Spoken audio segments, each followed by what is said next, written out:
கிறிஸ்துவுக்குள் பிரியமானவர்களே, ஆண்டவராகிய இயேசு கிறிஸ்துவின் நாமத்தினாலே உங்கள் அனைவரும் அன்போடு கூட வாழ்த்துகின்றேன்.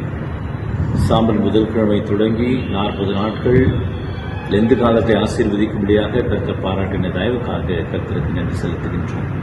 இந்த 40 நாட்கள் நாமே ஆயத்தப்படுத்தி ஆண்டவருடைய உயிர்த்தெழுதலுக்காக கர்த்தர் நம்மை ஆயத்தப்படுத்துகின்றார் என்று சொன்னால் மிகையாகாது. இந்த 40 நாட்களிலே நாம் நம்மை தாழ்த்தி மனம் திரும்பி ஆண்டவர் மீது சார்ந்து வாழுகின்ற வாழ்க்கையை கற்றுத் தந்திருக்கின்றார். யோபு 42ஆம் அதிகாரம் 6ஆம் வசனத்தில் சொல்கின்ற விதமாக, ஆகையால் நான் என்னை அருவருத்து தூளிலும் சாம்பலிலும் இருந்து மனஸ்தாபப்படுகின்றேன் என்று சொல்கின்ற வண்ணமாக இந்த 40 நாட்கள் நம்மை தாழ்த்தி ஆண்டவருடைய கரத்தில் அர்ப்பணித்து நாம் மனஸ்தாபப்படுத்த கர்த்தர் நம்மை அழைக்கின்றார். 1 நாளாகவும் 7ஆம் அதிகாரம் 14ஆம் வசனத்திலே கர்த்தர் நம்மிடத்தில் எதிர்பார்க்கின்ற காரியங்களை இந்த லெந்து காலத்திலே செய்யும்படியாக நாம் அழைக்கப்பட்டிருக்கின்றோம். இந்த வசனத்திலே நாம் காணுகின்ற வார்த்தைகள், என் ஜனம் என் முகத்தை தேடி தங்களை தாழ்த்தி ஜெபம் பண்ணி மனம் திரும்பினால் நான் அவர்களை மன்னித்து ஆசீர்வதிப்பேன்.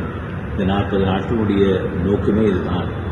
ஆண்டவரை தேடி ஜெபம் பண்ணி நம்முடைய பாவங்களை விடுத்து அவரை தேடுவோம் என்று சொன்னால் அவர் நம்மை ஆசீர்வதிக்கவே ஆசீர்வதிப்பார். இந்த 40 நாட்களிலே நாம் கர்த்தரோடு எப்படி இருக்கின்றோம் என்பதை உணர்ந்து நம்மை ஆராய்ந்து பார்த்து பொல்லாத வழிகளை விடுத்து ஆண்டவருக்கு நேராக நம்முடைய வாழ்க்கையை நாம் திருப்போம் என்று சொன்னால் கர்த்தர் நம்மையும் நம்முடைய குடும்பத்தையும் நம்முடைய பிள்ளைகளையும் அளவில்லாமல் ஆசீர்வதிப்பார்.